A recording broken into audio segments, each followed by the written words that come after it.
you wanted the best, you've got the best podcast, the hottest podcast in the world. The Chris Voss Show, the preeminent podcast with guests so smart you may experience serious brain bleed. The CEOs, authors, thought leaders, visionaries, and motivators. Get ready. Strap yourself in. Keep your hands, arms, and legs inside the vehicle at all times, because you're about to go on a monster education roller coaster with your brain. Now, here's your host, Chris Voss.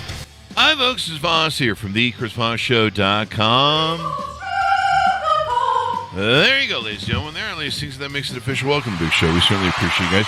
For 16 years, 2,000 episodes, we bring you the Chris Voss Show. We always wonderful to have all of our audience members come by and listen for us and support us after all these years. Go to goodreads.com/Chris Voss, LinkedIn.com/Chris Voss, Chris Voss One, the TikTokity, and all those crazy places on the internet that you can find. So follow us over there.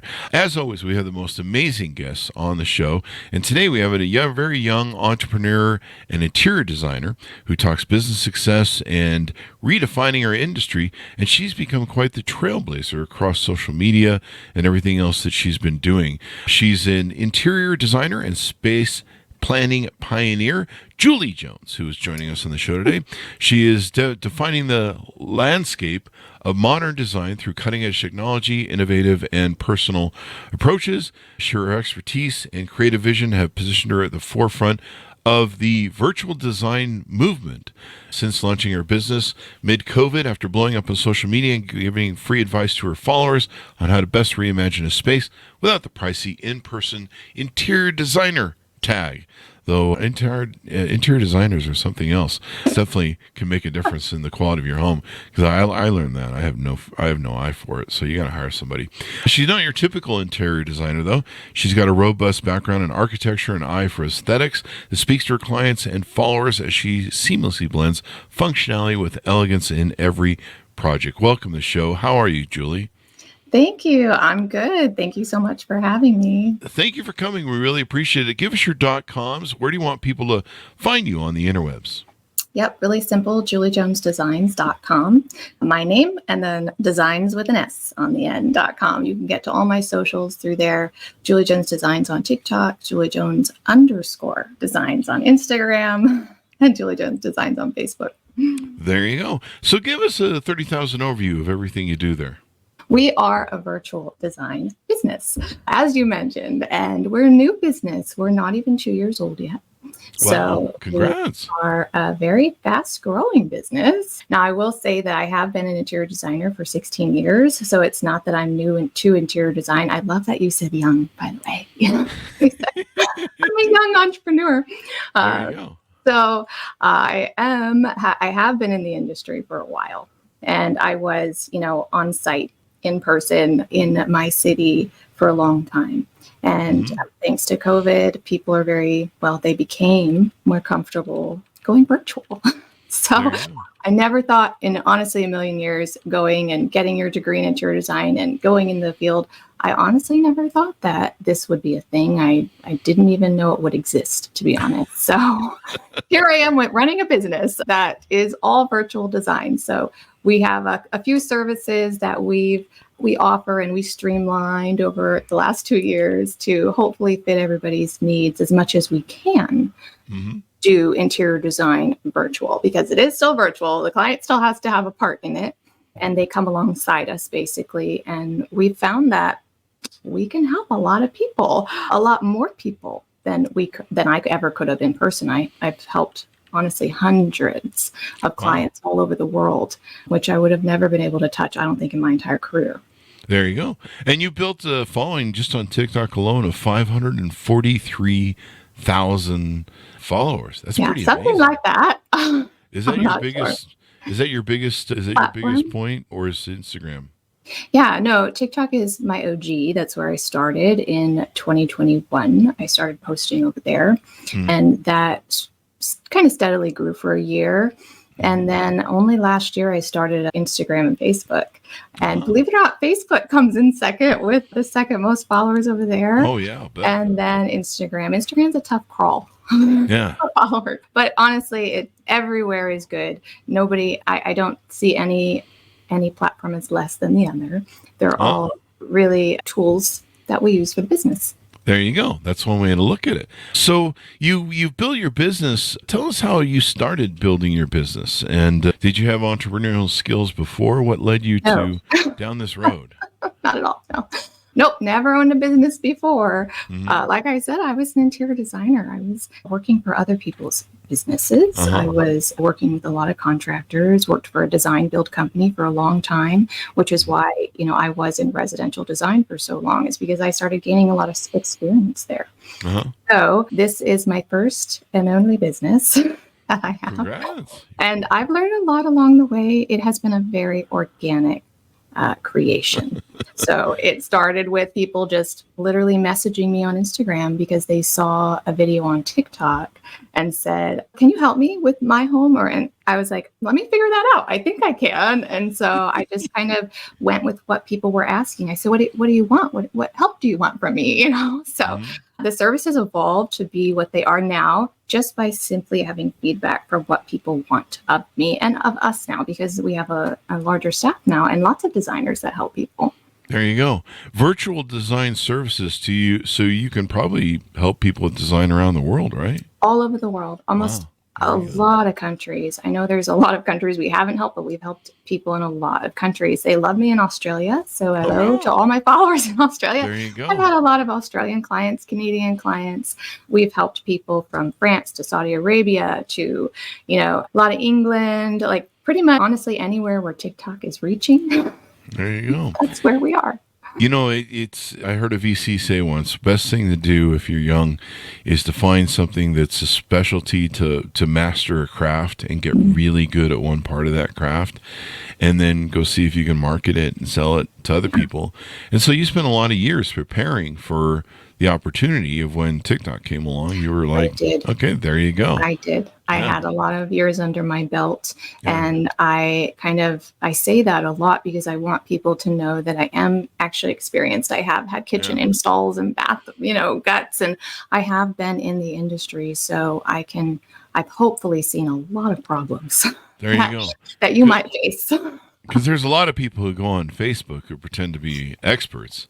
Then you find out later they're not when somebody calls them out or something like that. So there you go. I mean, it is part of my credibility. I am a certified interior designer as well, which means that I'm certified by the state of California to call myself an interior designer. And you do have to pass and have so many years of schooling and experience and pass their exam.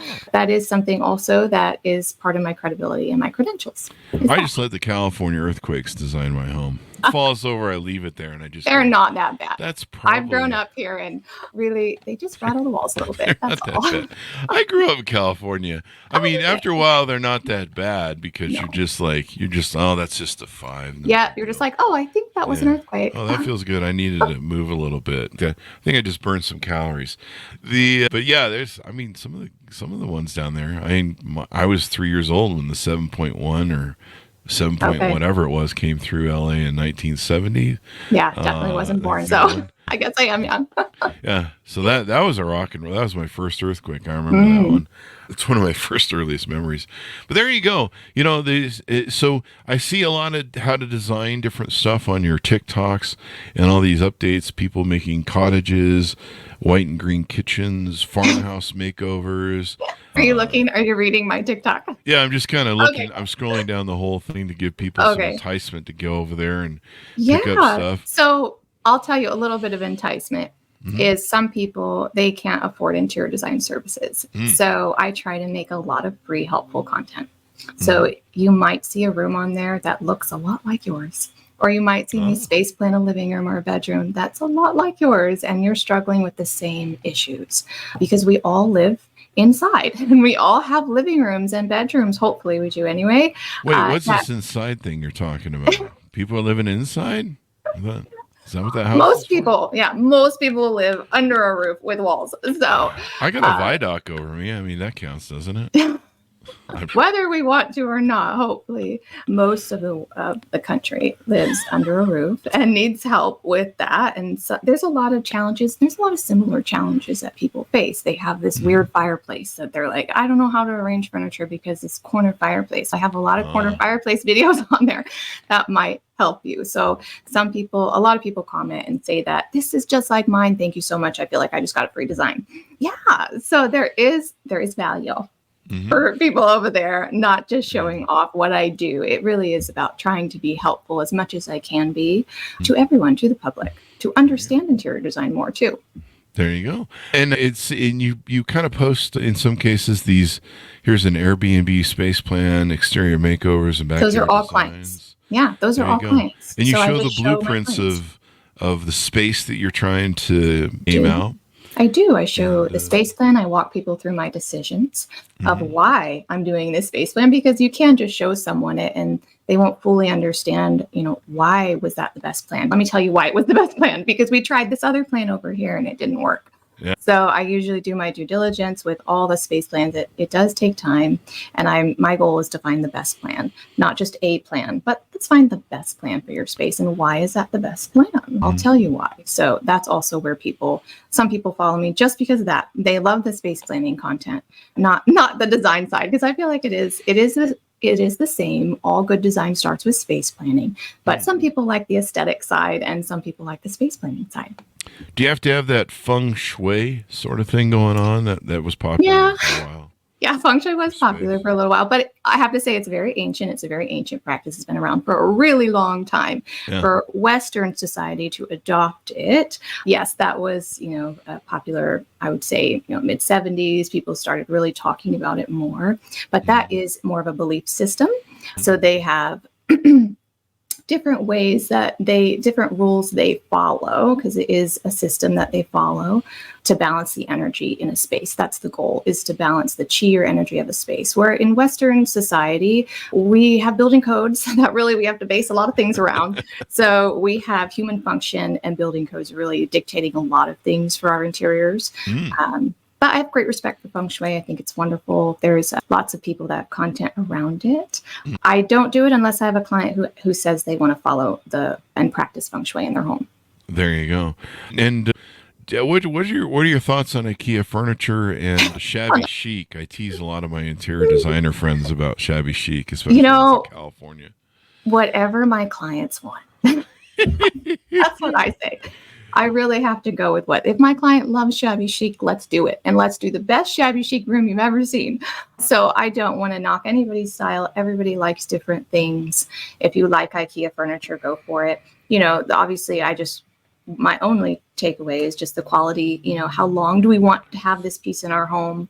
If it's affordability, IKEA is great for that, because you can, hopefully they're getting a little pricier these days, but you can get a really inexpensive item of furniture that you may need for either temporary or just because you simply need something really a little bit more inexpensive for your home. So there's pros to everything. Even shabby chic can have some pros. We can make a cute cottage, for example.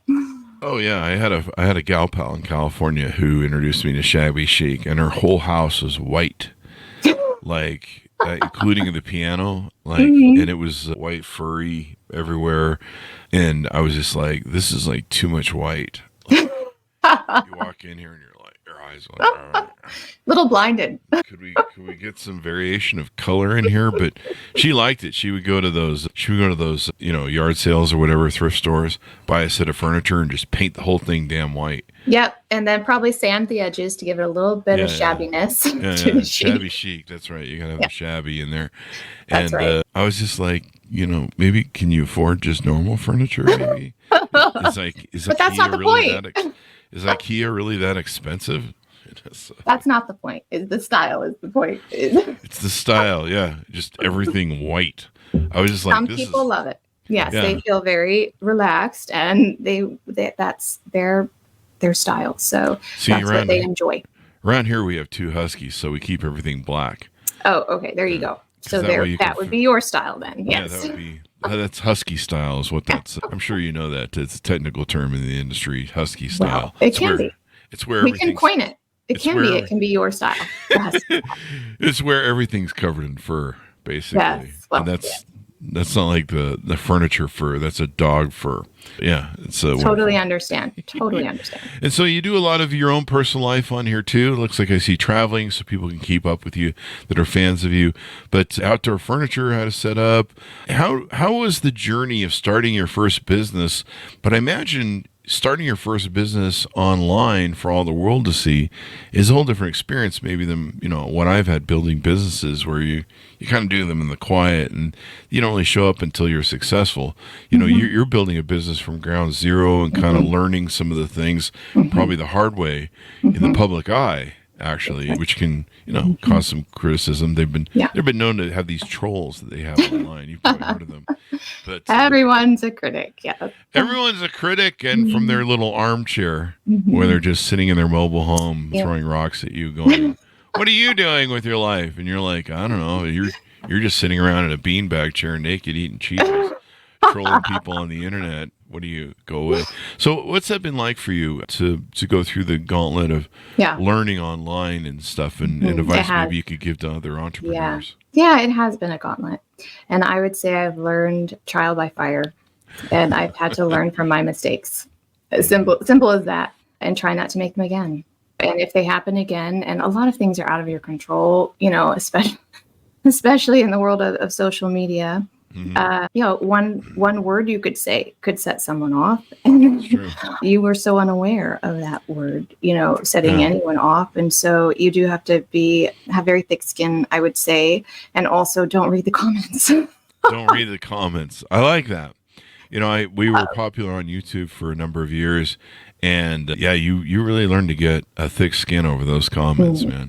And you really can't take anything to heart. Don't take anything seriously. But even if you say, I'm not going to, it can still bother you. You'll still be laying in bed at night, thinking about it when it's just not good for your mental health at all. And that's why even though you say, oh no, I'm tough enough, I can read the comments, it really is just best not to. Just don't worry about it. Let other people can read the comments, tell you. I have an assistant, who usually scrolls through and says, hey, someone's asking this, you might want to reply. Or would you like me to reply? I can reply for you. And thankfully, I have assistants who can do that for me. I don't reply to, I guess they know this. We tell them this when we reply to them, but they say this is Julie's assistant replying. This is not me. Because I like when people do that. I really do. I like when that's there because you don't really want, there was a few people that we interacted with to have on the show that are kind of semi-famous. They're kind of D-list celebrities. Okay. And when we reached out to them, we thought we were having a conversation with them directly on LinkedIn or whatever the platform was. We reached out to them on usually LinkedIn. And so usually with LinkedIn, we're talking to the person most times of anything. Pulitzer Prize winner, major person on TV for news and journalists, et cetera, et cetera. And this one time we thought we were talking to the person. We arranged to have them on. And then suddenly we got all these 50,000 requests and particulars from their staff, and we're like, oh, we thought we were talking to you the whole fucking time. I'm like, you're talking to me, and I'm talking to your help? Why don't you fuck off, eh? I think we just want to be authentic with people. Exactly. We don't want them to know that it's not really Julie replying to you, but because number one, we get a lot of messages. So I don't have the time. I don't have the time in my life. I'm pretty busy. That's why you have to delegate and hire people who can help you there. And, a lot of people are just genuinely asking for help. If we can help them and have an assistant help them, something that I don't physically need to say or type, then I don't need to do it. So I can delegate someone else to do it. And honestly, that will help a lot. It'll help offload a lot. I think to just knowing that you're being kind of scrutinized for anything you could say, you just can't please everyone. So I would say to young people that are starting, especially social media, really don't worry about it. You're going to find your people. The right people will find you. The right people will like you and follow you and buy your services. And the wrong people won't. And the wrong people might find you and leave a nasty comment. And you can block and delete that person. That's what the beauty of social media is. If someone's really nasty, I really don't often at all, number one, because I don't really read the comments. But number two, I don't have that space in my life for that. The world is, the web is so vast. There are billions of people in this world. Not everyone needs to follow you. So it's okay if people don't like me and follow me. That's all right. we probably wouldn't be friends then. I agree. You can go find your people. Go find your people. So some good advice there. Be authentic online. I think that's really important. I think a lot of people sense whether you're authentic, whether you're real. That's right. Sometimes they'll support you even if you're just trying or learning social media. Yeah, and sharing my journey too. People know this is a new business. People know that I'm finding my way and learning along the way. So it's okay to talk about mistakes, first of all.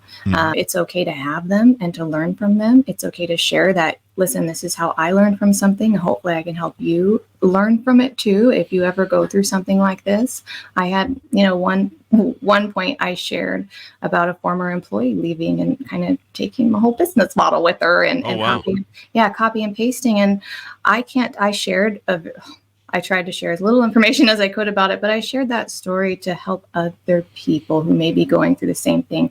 I cannot tell you how many Instagram messages that I had in my inbox saying, thank you so much for sharing that. The same thing happened to me. And they have so much more respect and empathy for you when you're able to relate with someone like that and share the downs of your business as well. I don't want to air dirty laundry, but I do want to share mistakes I've made that I'll try not to make again. And I pick myself up. Don't blame myself for it. I did blame myself for a long time. Just, that's so stupid. I could have done this. I could have done this, and this, and that's not the healthiest place to be. Don't go there. You can't change the past. All you can do is protect yourself going forward in the future. And so I know everything happens for a reason, even the bad stuff. It happens like that. The unfortunate things, let's turn that around. Let's learn from that and try not to, learn from that, and let's try not to let that happen again.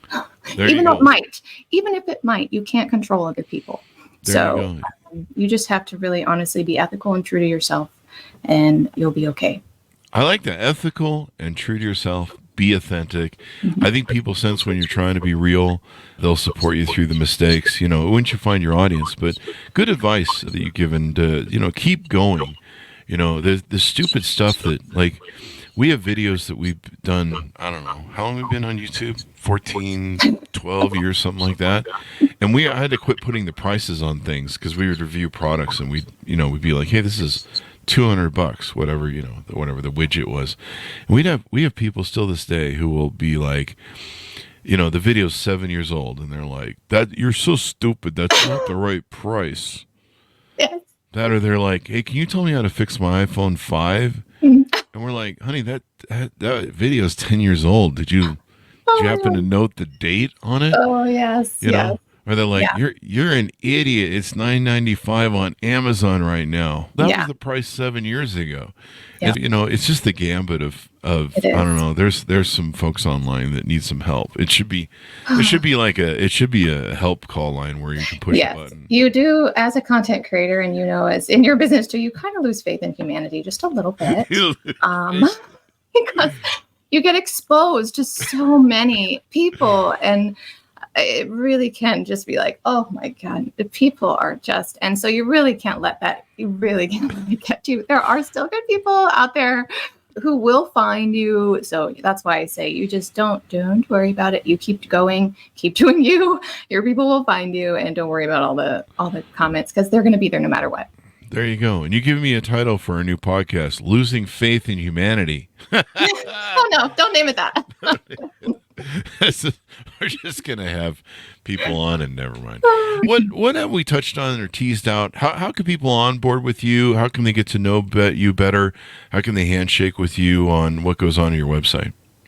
Yeah, so the website hopefully is user-friendly. If you're someone that I'll just say this, a lot of our clients don't have access to an interior designer. They don't know one. They don't know where to start. They know they might need some help. Usually people come to me because they have a problem or they need help with something.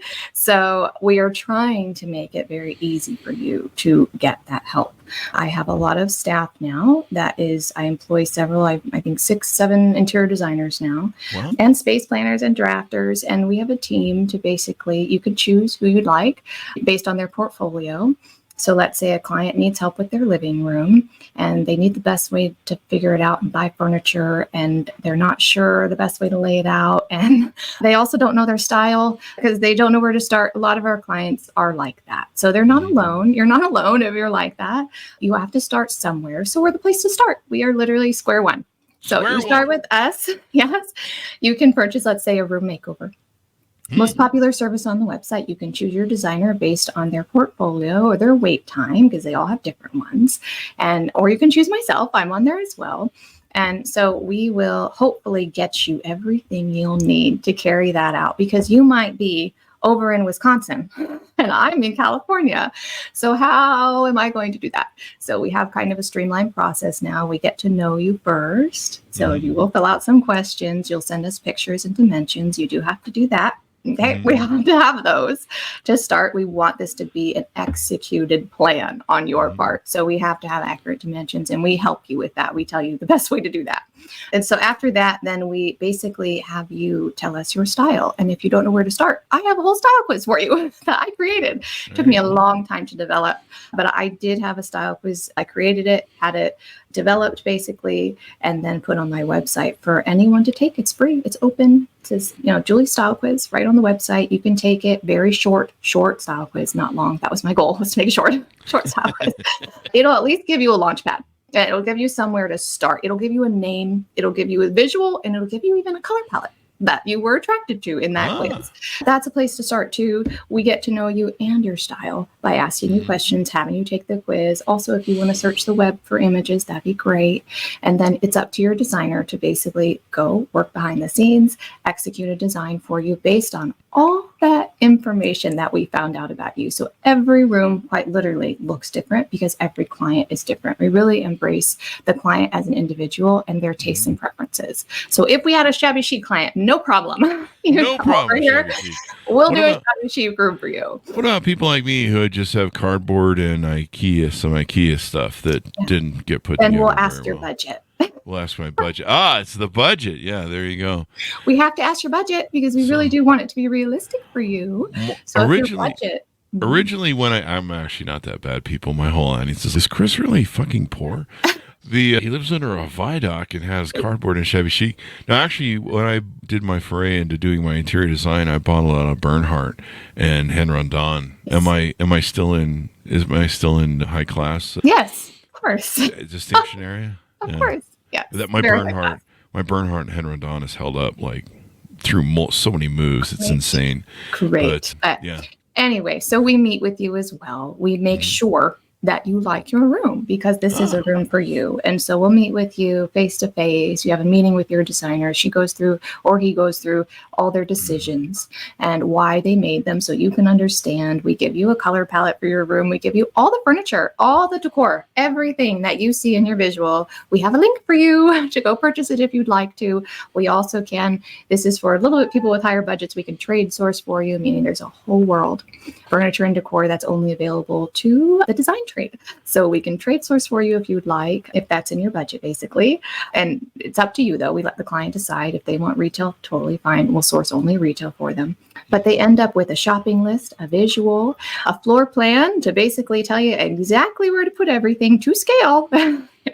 In your space. So really, you don't have a reason. You shouldn't have any what ifs or questions about it. There's always things that might go wrong. It might arrive damaged. Something might go wrong. But hopefully, it gives people the tools that they need to execute for themselves. So it is up to the client to execute what we're giving you. Hopefully, the plan to execute that. There you go. So you've got your local SoCal services, probably interact with you personally. That's here locally with me. You've got your virtual services for interior design, space planning, for if you want to go to Mars and stuff. Exterior services. And then you've got some courses as well, space planning courses in Photoshop. I have courses, yes. I have courses. They're really just live classes that were recorded. So they do feel very organic. That's what they are, is me talking, telling you my process for space planning with 2 classes, and then also with Photoshop. Because we use Photoshop, it's not a very common program to use for this field. Hopefully I've opened people's eyes that you can use this program for interior design, and I'll show you how, because there is a learning curve with everything. I have 2 classes on there really going a little bit more in depth of how I use that program for my client visuals. There you go. And on your website, people can take a style quiz to find They out if they can. have That's any what I style. talked about. Yep. They can take the style quiz. It's free right there. You just scroll down, start clicking images you like, and click next. And in 4 questions, hopefully you'll get to a style that you were attracted to. There you go. It just said there's no hope for me, but because No. there's no such thing as a husky style. That's not a I'm thing, sure you're really. probably, industrial modern or something like that. Probably something like that. Something. Julie, it's been fun to have you on the show, and congratulations on building a great business. Thank you. Especially off of social media. There's so many entrepreneurs that have come out of TikTok and different things. There are. It seems like every iteration of one of these social media things, and I know women really love this stuff. They love being able to have access to, assistance with the home, assistance with raising kids. There's so much support for mommies and different Yeah. stuff like that. So There's a lot of value online, even though through all the kind of through all the weeds, there is a lot of valuable content on there. So yeah, it's just finding that valuable content, sticking to that, kind of ignoring everything else, and hopefully I'm in there with the valuable content. I kind of like how TikTok is pretty easy to game. I think Instagram is now too, but it's like if your algorithm ever gets mucked up, you can kind of just make sure you like and comment on the sane That's stuff right. on TikTok. Yeah. The algorithms have helped. They've evolved. They're always evolving. That's what I've learned just as someone who posts on there a lot. They're always evolving, but they'll even out. You'll be able to find kind of similar content again if you engage with that content. It's good to find intelligent content online. I might be old, maybe that's my problem, but trying to find No, intelligent it content is, that doesn't want to make you, start a podcast calling, what were we joking about? Losing faith in humanity. Losing faith in humanity. That's probably my TikTok channel right there. Well, thank you very much, Julie, for coming on the show. Give us people your .com so people that can onboard with you as we go out. Yeah, thank you so much for having me. It's been a pleasure. You can find me on my website. That's the best way to go, is juliejonesdesigns.com. Now, for all my content, it is linked on there as well. All my socials are linked on that website. I also have LTK, which is a like to know, where every client that we source for, it goes on a website. So you can literally get a free design with free sourcing just on that LTK page. It really is underrated. There's a lot of resources on there. That's on the homepage of my website. And that's just, again, totally free. That's pretty awesome. Our services are all on the website, and then all my socials are there as well. TikTok's the OG where I started, and that's at Julie Jones Designs. Instagram, Julie Jones _designs. And then Facebook is at Julie Jones Designs as well. You know what would be really fun? And maybe you've done this, but this would be really fun. They do those home makeovers with people. Like, basically you take whoever submits like some of the worst setup of their room or whatever you've ever seen. Like, you guys are dry heaving as interior designers. You're just like, oh my God, I can't look at it. Ugh. No, never. And you guys go in and take it from 0 to, or negative something to 100, you guys just like totally change it. And then you look at the side-by-side photos and you're like, holy crap. Yeah. I do that in a way on my content. It's a lot of my content is before and after. So I have the before, and then we transform, or I transform, and then I show them the after, and we compare. So I do that in a lot of my content. There you go. We just need to get you a reality show that does that. I think that would be fun. Yeah, well, we'll see. Maybe it could be like Survivor, where people have to survive by designing. I don't know. Ooh, that sounds fun. Yeah. Or they get kicked out of their house if they design it wrong or something. I don't know. Oh. So you'd be like, who's that chef who's really rude to everybody? Oh, is it Gordon Ramsay? Is it Gordon Ramsay? Yeah. You could be like Gordon Ramsay. You just show up in the reality show and you're like, what the fuck is this? The Kmart collection? Holy shit, what year is this? 1980. Anyway, thank you very much for coming on the show, Julie. We really appreciate it. So welcome. Thank you so much for having me. It was a pleasure to be here. There you go. Thanks for tuning in. Go to goodreads.com/Chris Voss, LinkedIn.com/Chris Voss, and all those crazy places on the internet. Thanks for tuning in. Be good to each other. Stay safe. We'll see you next time. There you go.